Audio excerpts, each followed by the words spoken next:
Sa nagyayalong ilang ng Finland, nag-iisang gumagala ang isang matandang lalaki. Para sa mga Nazi, isa lang siyang mahinang prospektor, naghuhukay sa lupa para sa mumunting piraso ng ginto. Pinagtawanan nila siya, sinipa pabagsak, hinamak at nilubog sa putik, napapalibutan ng mga sundalo, tangke at triple. Para siyang biktimang walang anumang tsansang mabuhay. Ngunit hindi nila alam na ang sirang matandang ito ay minsang pumatay ng buong mga hukbo para ikabuhay. At nang tangkain nilang agawin ang kanyang ginto at dignidad, ginising nila ang isang bagay na mas masahol pa. Ibinalik nila siya bilang isang brutal na psychopathic killer.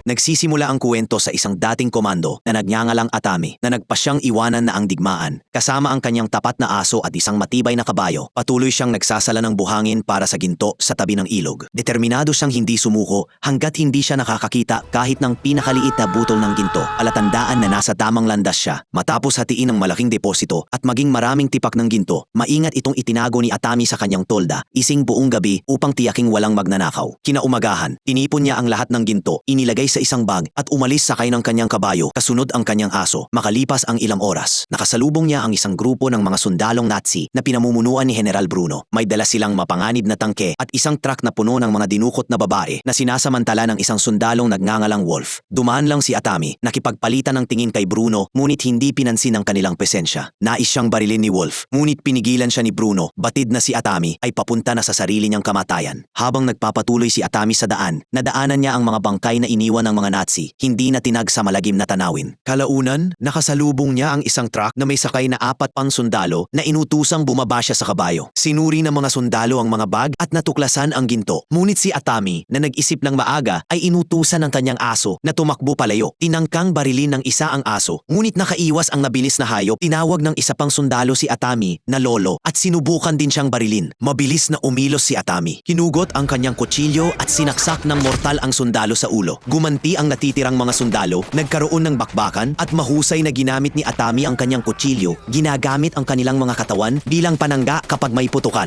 Gamit ang kanyang helmet, walang awang binugbog niya ang isa at nang subukan ng huli na umatake mula sa likod, mabilis niyang binaluktot ang braso nito at pinabagsak gamit ang sarili nitong baril. Narinig ni Bruno at ng iba pa ang putukan at bumalik sa lugar upang matuklasan ang massacre at wala na roon si Atami. Nang suriin ni Bruno ang isa sa mga bangkay, nakita niya ang isang nakatagong tipak ng ginto sa bulsa ng sundalo, kaya nagpasya siyang tukisin si Atami. Ilang sandali pa, natagpuan ng mga Nazi si Atami sa kalsada at nagsimulang magpaputok ang tangke. Hinikayat ni Atami ang kanyang kabayo na pabilisin ang takbo, halos makaiwas sa bawat putok. Ngunit di sinasadyang napasok ang isang minefield. Iniutos ni Bruno na itigil ang putok at sabik na hinintay ang tila tiyak na kamatayan ni Atami. Kumpiyansa sa madaling tagumpay. Ngunit ang kabayo ang sumalo ng pagsabog. Iniwang sugatan, ngunit buhay si Atami. Nahihilo at litong-lito, nagpaalam siya sa kanyang kabayo bago ihanda ang sarili para sa ganting atake. Habang papalapit ang mga Nazi, mabilis niyang kinuha ang ginto na natapon mula sa bag. Nang mapansin ito, pinahinto ni Bruno ang mga sasakyan, hinayaang tipunin ni Atami ang ginto nang hindi isinasapanganib ang kanilang buhay. May hawak na ginto, kumuha rin si Atami ng isang bato. Bago pa mag-utos si Bruno na magpaputok, inihagis ni Atami ang bato sa isang mina, nagpasabog at binalot ng usok ang paligid, nagbibigay ng mabisang takip. Nang magsimulang bumaril ang mga Nazi, ginamit ni Atami ang kanyang pansalaan bilang pansamantalang panangga. Pagkaraan ng ilang minutong walang patumanggang putukan, nagpadala si Bruno ng isang batang sundalo upang siyasatin si Atami. Ngunit natamaan ito ng mina at napatay sa pagsabog. Pagkatapos, nagpadala siya ng 2 upang pumalibot sa magkabilang gilid ng kalsada. Ngunit di rin nila namalayang tumapak sa mga mina at nasawi. Nang luminaw ang usok, napagtanto ng mga Nazi na naglaho na si Atami. Determinado pa rin, inutusan ni Bruno ang 2 babae na maglakad sa unahan bilang pag-ingat. Samantala, nagsiyasat siya at natagpuan ang dog tag ni Atami. Nagpatuloy ang grupo. Nasa unahan ng mga sasakyan ang 2 bihag. Gamit ang radyo ng tangke, nakipag-ugnayan si Bruno sa punong himpilan upang alamin ang tungkol kay Atami. Ngunit nakatanggap ng nakakagulat na balita. Sinabi ng kanilang mga nakatataas na itigil ang pagtugis at magpasalamat na lamang na hindi pa sila patay. Lumalabas na si Atami ang pinakakinatatakutang komando sa kasaysayan ng Finland. Kilala bilang walang awang at mapaghiganting sundalong walang sinusunod. Matapos mawala ang kanyang tahanan at pamilya sa mga Ruso noong Winter War, naging isang mabagsik na puwersa si Atami. Nag-iisang nanghuhuli ng mga patay patrol ng Ruso sa ilang. Naging nag-iisang berdugo siya na sinasabing may mahigit 30 na patay. Tinatawag nila siyang Koshai ang Himortal. Sa kabila ng balitang ito, hindi natinag si Bruno. Matatag pa rin ang kanyang hangaring mahanap si Atami. Umaasang maililigtas siya ng ginto mula sa parusa habang talo na ang mga Nazi sa digmaan. Samantala, nagpatuloy si Atami hanggang sa matisod sa isang sunog na truck na may bangkay sa loob. Ginamit niya itong takip, pumuwesto sa likod at inasikaso ang kanyang mga sugat. Tinanggal ang mga bala gamit ang kutsilyo at tinakpan ng lupa. Biglang bumalik ang kanyang aso, tapat na nagbabantay mula sa malayo. Pagkatapos umidlip, nagising siya sa ingay makalipas ang ilang oras. Dumating ang mga Nazi, may kasamang mga asong sanay magtugis. Mapilis na kumilos si Atami. Nagkubli sa ilalim ng sunog na truck at maingat na minatyagan sila. Nang dumaan ang huling truck, palihim siyang kumapit sa ilalim nito. Binutas niya ang tangke ng gasolina, pinatagas ang gasolina at ginulo ang kakayahan ng mga aso na sundan ang kanyang amoy. Huminto ang mga sundalo upang mag-isip ng bagong estratehiya. Nagbigay ng pagkakataon kay Atami na makatakas. Sa malas, mabilis siyang naamoy ng aso at tumahol. Nabaril man si Atami sa binti. Nagpatuloy siya, kaya pinakawalan ni Bruno ang mga aso. Walang takot, sinindihan ni Atami ang posporo, pinasiklab ang pasang gasolina niyang damit at tinakot ang mga aso. Hinabol siya ng mga sundalo hanggang sa tumalon siya sa isang malapit na lawa. Immortal man o hindi, kailangan pa rin ng hangin ang tao. Inutusan ni Bruno ang kanyang mga tauhan na maghintay hanggang umahon si Atami para huminga. Ngunit kahanga-hanga ang tibay ng kanyang baga. Nang sa wakas ay lumitaw ang ulo ni Atami. Pinagbabarin siya ng mga sundalo. Inaakalang napatay na siya. Akala nilang nagtagumpay. Sumakay ang 3 sundalo sa bangka para kunin ang ginto. Ngunit pagtalon ng isa sa tubig, biglang umatake si Atami mula sa likod at pinatay ito gamit ang kutsilyo. Dugo lamang ang lumitaw sa ibabaw. Inutusan ni Bruno ang ikalawa na pumalon at muling umangat ang dugo. Nangangatog sa takot, nagtangkang tumakas ang ikatlo. Ngunit binaril siya ni Wolf sa pag-aakalang pagtataksil iyon. Sinamantala ni Atami ang pagkakataon. Ginamit ang bangkay bilang panangga at nakatakas habang walang saysay ang putukan. Pagkaraan ng oras ng paglalakad, narating ni Atami ang pinakamalapit na bayan. Nawasak at nilalamon ng apoy sa ilalim ng gabi. Sa tindi ng pagod, nagkubli siya sa isang wasak na gasolinahan. Hinarang ng sakit ng kanyang binti ang pahinga. Nagpaalala ng araw na nawala ang kanyang pamilya. Paidlip na sana siya nang magising sa tahol. Lumabas siya at muling nakita ang kanyang tapat na aso na may nakasinding dinamita sa kwintas. Mabilis niya itong inalis at inihagis palayo. Ngunit ang pagsabog ay mapanganib na malapit. Pinabagsak siya sa lupa. Pagkatapos, natagpuan siya nina Bruno, Wolf at Schutza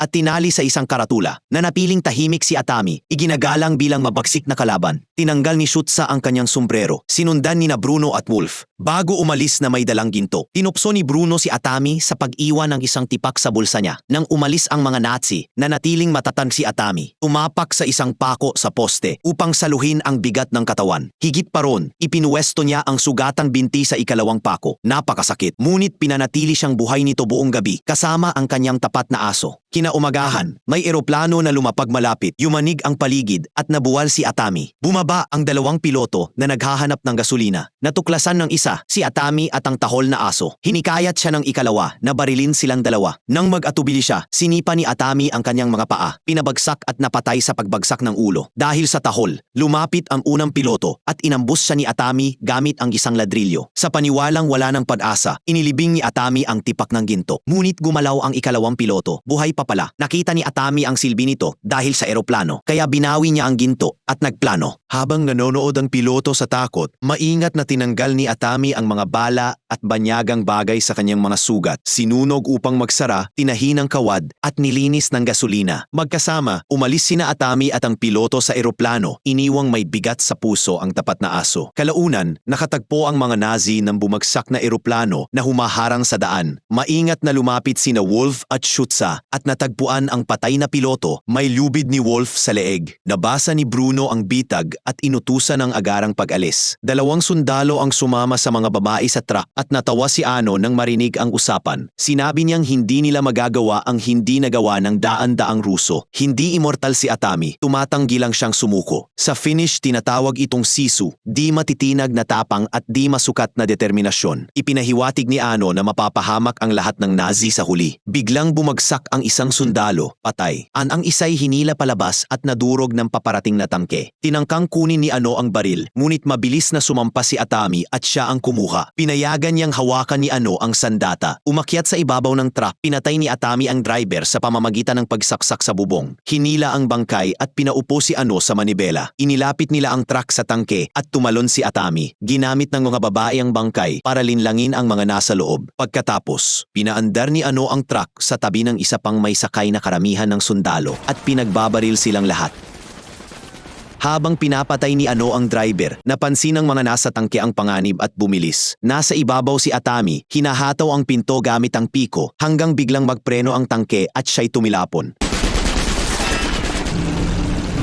Lumabas si Wolf at nakipagsuntukan. Mabamis ang laban hanggang sa bumagsak silang dalawa. Naiwan sina Bruno at Shutsa sa loob. Ilang beses pang hinataw ni Atami si Wolf. Ngunit bago ang huling suntok, dumating ang dalawang sundalo sa motorsiklo. Nakilala nila si Atami at tumakas sa takot. Kinuha ni Atami ang motorsiklo at hinabol ang tangke. Akala ni Wolf ay nakatakas na siya. Ngunit biglang sumulpot ang mga babaeng naghihiganti.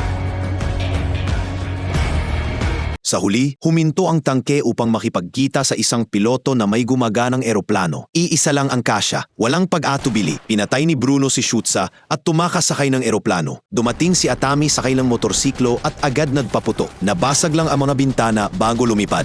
Inilagay niya ang motorsiklo sa ilalim. Hawak ang piko. Sumilip si Bruno. Akala'y naiwan na si Atami. Hindi alam na nakakapit siya. Gumagawa ng butas sa sahig ng Bombay. Sinorpresa niya si Bruno at sumiklab ang matinding laban. Kahit sugatan, hindi sumuko si Atami.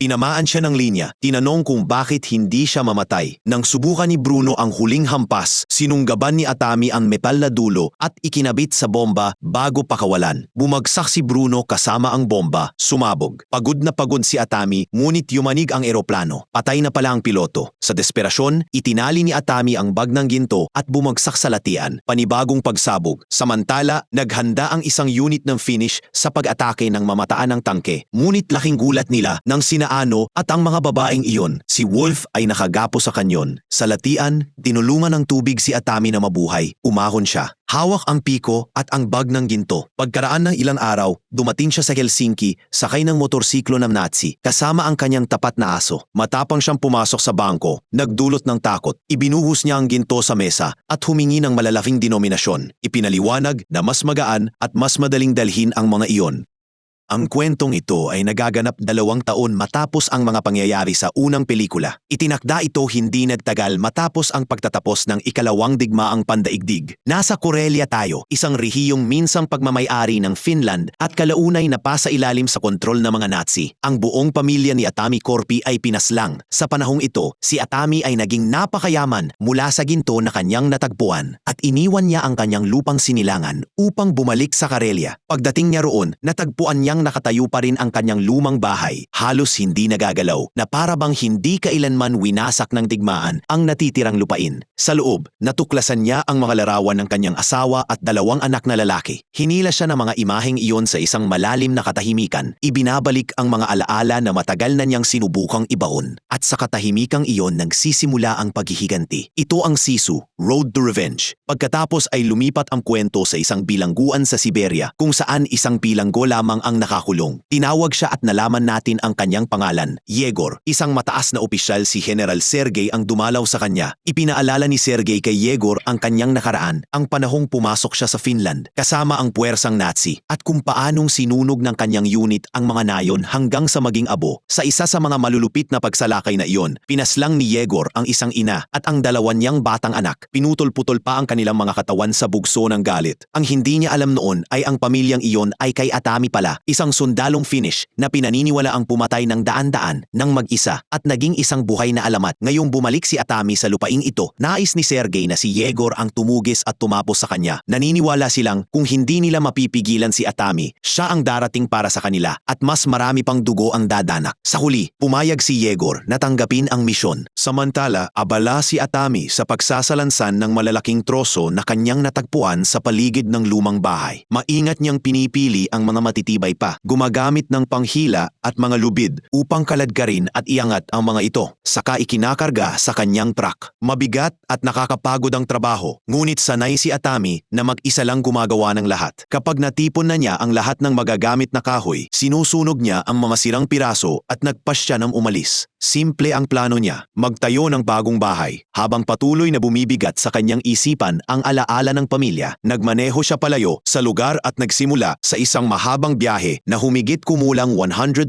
milya. Paminsan-minsan, sinisilip niya ang litrato ng pamilya na nakatago sa loob ng kabina ng truck. Hindi nagtagal, pinara siya ng 2 opisyal. Napansin ni Atami ang isa pang truck na huminto sa likuran nila at agad niyang naramdaman na hindi ito isang karaniwang inspeksyon. Kinuha ng isa sa mga opisyal ang kanyang pagkakakilanlan at ipinasa ito sa lalaking nasa truck sa likod, si Yegor. Sinuri ni Yegor ang mga troso sa likod ng truck ni Atami at batid ang alamat tungkol sa lalaking ito at ang kanyang matinding ugnayan sa lumang tahanan. Nagpasya siyang doon na dapat magtapos ang lahat, kasama ang bahay at ang kahoy. Umatras ang mga opisyal. Ang isa ay nagsimulang magbuhos ng alak sa bote upang gumawa ng Molotov cocktail, habang ang isa pa'y palihim na lumapit mula sa likuran na may baril. Bago pa man nila maisakatuparan ang plano, biglang binuksan ni Atami ang pinto at binaril ang pinakamalapit na opisyal. Isinampa niya sa reverse ang truck at sinalpok ang ikalawang opisyal na susubok sanang bumaril mula sa likod. Sinikap niyang makatakas, ngunit may isang lalaking nakasampa sa upuan ng pasahero. Lumaban si Atami at mabilis niya itong napabagsak. Napigil ang ambos bago pa talaga ito magsimula. Samantala, nagpadala si Yegor ng isang malaking truck militar na puno ng mga sundalo upang tugisin si Atami. Isa sa mga sundalong nasa truck ni Atami ang nagkamalay at napansin ni Atami na may baril ito na walang bala. Kalmado niyang inutusan ang sundalo na lagyan ito ng bala, saka kinuha ang sandata para sa sarili habang patuloy ang mabilis na pagtakbo ng truck. Sa likuran niya, lalo pang lumalapit ang konboy ni Yegor. Pagdating ni Atami sa isang bukas na bahagi ng kalsada, huminto siya at binuksan ang pinto. Sinubukan ng sundalo na tumakas, ngunit agad siyang inabutan at binaril ng mga tauhan ni Yegor. Habang nakatuon ang atensyon nila sa bumagsak na sundalo, lumabas si Atami at gumanti. Isa-isa niyang niliol ang mga sundalo nang may walang awang husay. Nang maubos ang unit, itinutok ni Atami ang baril sa sasakyan ni Yegor. Inabot ni Yegor ang baril na inaabot sa kanya ng tauhan. Ngunit bago pa ito maipasa, binaril ni Atami ang sundalo. Dahil wala ng armas si Yegor, pinili ni Atami na wag muna siyang tapusin. Sa halip, pinaputukan niya ang mga gulong, saka muling sumakay sa truck at nagpatuloy sa pagmamaneho. Sa puntong ito, wala pang ideya si Atami na si Yegor ang lalaking pumatay sa kanyang pamilya. Galit at napahiya, humingi si Yegor ng mga karagdagang puwersa sa radyo. Isang mabilis na strike unit ng mga sundalong nakamotorsiklo ang ipinadala upang habulin si Atami. Nang mapalitan ni Yegor ang sira niyang gulong, sumunod siya. Sinubukan ni Atami na palit-palitin ang ruta upang makaiwas, ngunit inunahan ni Yegor ang galaw at inutusan ang motor unit na palibutan siya. Sa loob ng ilang sandali, nagsara ang mga armored biker sa likuran ng truck. Pinaputukan sila ni Atami, ngunit sinalo ng makakapal na metal na helmet ang mga bala. Gumanti sila ng putok at tinamaan si Atami, dahilan upang mapunta ang truck sa labas ng kalsada at sa masukal na palumpong. Kahit sugatan, nagawa pa niyang ibalik ang truck sa panggunahing daan. Mas lalo pang lumapit ang mga biker. Tumalon ang isa sa likod ng truck at umatake, ngunit nakaiwas si Atami. Hinawakan ng sundalo ang nakalaylay na lubid upang subukang muli, ngunit biglang lumiko si Atami. Nawala ng balanse ang biker at nasagasaan ang sasakyan ni Yegor sa likuran. Isa pang umaatake ang tumutok ng sandata, ngunit nagmaneho si Atami ng sobrang wala sa kontrol, kaya nahulog ang lalaki at namatay. Ang huling sundalo ay umakyat sa bubong ng kabina at sinubukang hilahin palabas si Atami, ngunit lumaban siya. Nadulas ang lalaki at naiwan na nakabitin sa parehong lubid. Walang pag-aalinlangan, ipinasok ni Atami ang maluwag na dulo sa makina. Hinigpitan ang lubid hanggang sa mabulunan ang sundalo. Wala na ang buong motorcycle squad. Pakiramdam ni Yegor ay naipit na siya, kaya iniutos niyang sunugin ang kargang kahoy ni Atami. Sumagot si Atami sa pinakabrutal na paraan. Itinali niya ang isang piraso ng dinamita sa katawan ng isang sundalong nakasabit pa sa truck. Saka itinapon ang bangkay diretsyo sa sasakyan ni Yegor. Bahagya lamang nakaligtas si Yegor bago tuluyang sumabog at masira ang sasakyan. Itinulak ni Atami ang truck papasok sa kagubatan. Sinusubukang iligtas ang natitirang troso. Tinakpan niya ang kahoy ng mga dahon upang masakal ang apoy at makabili ng kaunting oras. Ngunit lalong nagiging desperado desperado at galit si Yegor. Tinawag niya ang pinaka-nakamamatay na suporta sa himpapawid na maaari niyang makuha. Determinado siyang burahin si Atami sa mapa. Huminto si Atami upang suriin ang kalagayan ng kanyang karga. May ilang kahoy ang nasunog, ngunit marami pa rin ang magagamit. Pinuno niya muli ang radyator. Alam niyang mahaba pa ang lalakbayin. Saka pinakain ang kanyang tapat na aso bago huminga ng sandali. Doon niya napansin kung gaano kalalim ang tama ng bala sa kanyang pisngi. Sa kabila ng sakit, nagpatuloy siya. Biglang may aninong dumaan sa itaas. Lumipad ng mababa ang mga eroplano sa ibabaw ng mga puno. Agad na alam ni Atami kung sino ang nagpadala sa kanila. Walang pag-atubili. Kinuha niya ang aso, isinakay sa truck at humarurot palayo bago pa makabalik ang mga eroplano. Binilisan niya ng todo, ngunit sumisid ang isa sa mga eroplano at pinaputukan siya. Biglang lumiko si Atami upang hiwasan ang mga bala at namataan ng isang maliit na bahay na may garahe sa malapit. Pumasok siya sa garahe bilang pansamantalang takip kahit alam niyang hindi ito magtatagal. Sa unahan ay isang siksik na kagubatan. Nakakita siya ng isang makapal na tabla at inilagay ito sa ibabaw ng kargahan ng truck bilang dagdag na proteksyon. Sa itaas niya, muling lumiko ang eroplano at nagpakawala ng misail. Sumabog ang garahe sa loob ng ilang sandali, ngunit nakatakas na si Atami. Patuloy ang putukan ng mga eroplano, ngunit sinalo ng makapal na tabla ang karamihan ng pinsala. Diretso siyang pumasok sa mga puno. Pinahirapan ng makapal na bubong ng dahon ang mga piloto na subaybayan siya at saglit siyang nakakuha ng distansya. Sa kalaunan, namataan siya muli ng isa sa mga eroplano at sinubukan ang isa pang atake. Ngunit biglang huminto si Atami. Sumobra ang lipad ng eroplano, bumagsak at sumabog sa apoy. Nang muling tumahimik ang himpapawid, nagpatuloy siya hanggang sa makarating sa bukas na lupain. Saglit siyang huminto, sinusuri ang paligid para sa ikalawang eroplano. Habang tinatahak niya ang gilid ng bukirin, namataan siya ng huling eroplano at ginawa ang huling atake. Lumipad ito ng mababa at muling nagpaputok, ngunit ubos na ang bala. Sa galit, sinubukan ng piloto ang isang pagpapakamatay na pag-atake. Itinakda niya ang direksyon, hinigpitan ang harness at tumalon palabas na may parachute. Mabilis ang kilos ni Atami, pinakawalan niya ang mga tali ng troso at biglang nagpreno. Bumangga ang jet sa kahoy, nawalan ng kontrol at sumabog ng marahas. Lumapag ang piloto sa hindi kalayuan at muling nagpaputok. Pagod at sawang-sawa na, nilapitan siya ni Atami. Biglang tumawa ang piloto nang tumingin sa likuran niya. Isang napakalaking bomber ang paparating diretso sa kanila. Dali-daling bumalik si Atami. Mabilis na ikinarga muli ang lahat ng troso. Isinara ang kargahan at todo ang apak sa silinyador. Pinanood ito ng piloto. Kumbinsidong ito na ang wakas. Ibinagsak ng bomber ang mga bomba at nayanig ang buong bukirin. Halos masama pa ang piloto sa pagsabog. Umiwas si Atami sa sunod-sunod na putok at tumuloy diretso sa tubig. Sa ilalim ng tubig, hirap huminga si Atami. Una niyang itinulak ang aso patungo sa kaligtasan. Pagkatapos, pinilit niyang lumangoy palabas. Sa ibaba niya, lumulubog ang truck kasama ang bawat piraso ng kahoy na kanyang ipinaglaban. Sumisid siyang muli at pinuputol ang mga lubid na nagdatali sa mga troso. Isa-isa, bumulusok pa itaas ang mga ito patungo sa ibabaw. Ngunit sa paggawa nito, uluyang naubos ang kanyang lakas at nawalan siya ng malay sa ilalim ng tubig. Kalaunan, inangat ng mga lumulutang na troso ang kanyang katawan. Dahan-dahan, nagkamalay siya. Buhay siya. Gayun din ang kanyang aso at bawat troso na kanyang nailigtas. Habang papalubog ang araw, dumating si Yegor sa lugar sa gusto niyang kumpirmasyon at iniulat ng kanyang mga tauhan na lumubog ang truck, ngunit walang bangkay. Alam na nila ang ibig sabihin nito. Nakaligtas si Atami at nariyan pa rin siya. Naiinis si Yegor, ngunit tiyak siyang malayo pa sa pagtatapos ang habulan. Kinagabihan, gumawa si Atami ng pansamantalang balsa. Pagdating niya sa Pampang, namataan niya ang isang lumang abandonadong tangke malapit sa baybayin. Sa loob, nakakita siya ng mga armas at bala. Dahan-dahan at maingat, sinimulan niyang buuin ang lahat. Inihahanda ang sarili para sa susunod na mangyayari. Hindi kalayuan ang hangganan ng Soviet at Finland. Naunang dumating si Yegor sa lugar dahil iisa lamang ang daan pasulong. Isang bagay na lang ng oras bago makarating doon si Atami. Di naglaon, lumakas ang tunog ng mabibigat na makina. Lumitaw si Atami, sakay ng tangke. May nakataling mga nailigtas na troso sa itaas. Agad naghanda sa labanan ang mga puwersa ni Yegor. Umupo si Atami sa mga kontrol at umabante habang nagpapaputok ang kaaway. Sinindihan niya ang bakas ng gasolina sa likuran. Lumilikha ng nagliliyab na landas sa lupa. Buong bilis at dalisay na puwersa, tuloy-tuloy siyang sumulong. Sumabog ang mga nakatagong pampasabog na naitanim na dati. Lumikha ng napakalakas na pagsabog na nagbalipad sa tangke pasulong. Tumawid ito sa hangganan at bumagsak sa panig ng Finland. Ngunit bago pa siya makapagpatuloy, naputol ang mga truck ng tangke at natrap siya sa loob. Inanood ni Yegor ng may kasiyahan si Atami. Pagod at duguan, napilit na nanatili manatiling kising. Hinugot ni Atami ang kutsilyo at pinaghiwalay ang talim sa kahoy na hawakan. Bago ang anupaman, tiniyak niyang makalabas ang aso sa tangke at ligtas na makatawid sa Finland. Gumapang palabas si Atami, ngunit sinunggaban siya ni Yegor bago pa siya makatakas. Nang paaalisin na sana ni Yegor ang kanyang buhay, dumating si Sergey kasama ang kanyang mga tauhan. Buhay ang gusto nila kay Atami, kaya ipinasa siya ni Yegor. Bago umalis, pinaalala ni Yegor na walang kasing sarap ang makauwi. Saka siya sinipa ng malakas hanggang mawalan ng malay.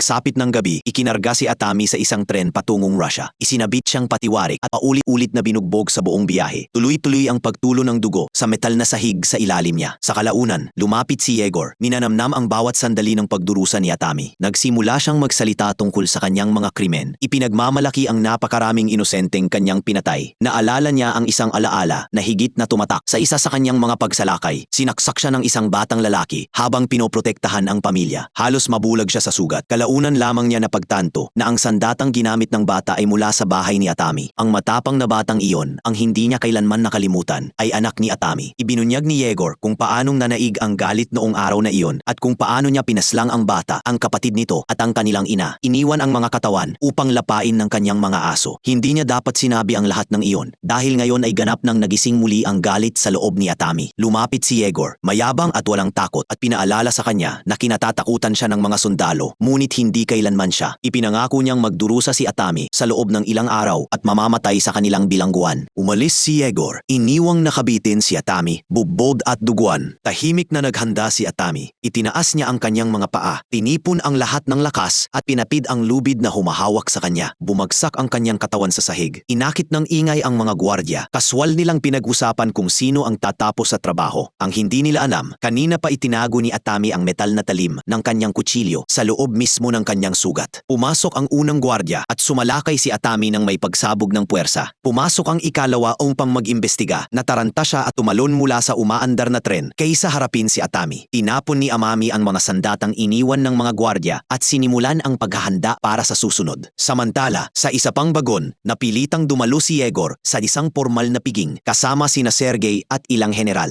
Kinamumuhian niya ang bawat sandali. Hiniling niya ang kanyang bayad, ngunit pinilit siyang manatili at uminom ni Sergey. Habang tumatagal at mas marami ang ininom, lalo pang naging balisa at iritable si Yegor. Kasabay nito, tahimik na gumalaw si Atami sa loob ng tren. Ang kanyang mga troso ay nakaimbak sa susunod na bagon. Maingat siyang kumilos. May isang sundalong tulog, may isa pang nagising at nagpasiyang lumabas. Bago pa makapagtaas ng alarma ang lalaki, inihagis ni Atami ang kanyang palakol at agad itong napatay. Ilang segundo lang, may isa pang sundalo ang nakakita sa kanya. Walang pag-aatubili, pinabagsak siya ni Atami. Karamihan sa natitirang tropa ay mahimbing pa rin ang tulog. Maingat na umusad si Atami, sinisikap ng huwag gumawa ng ingay. Ngunit biglang may sundalong nakalaglag ng bote ng alak. Umalingaw-ngaw ang malakas na pagbagsak sa buong bagon at nagsimula ang kaguluhan. May mga sundalong nagising. Litong-lito sa tunog, napagtanto ni Ami na ilang segundo na lang bago sumabog ang sitwasyon, kaya gumapang siya sa ilalim ng isang storage rack upang magtago. Kumaskas ang basag na salamin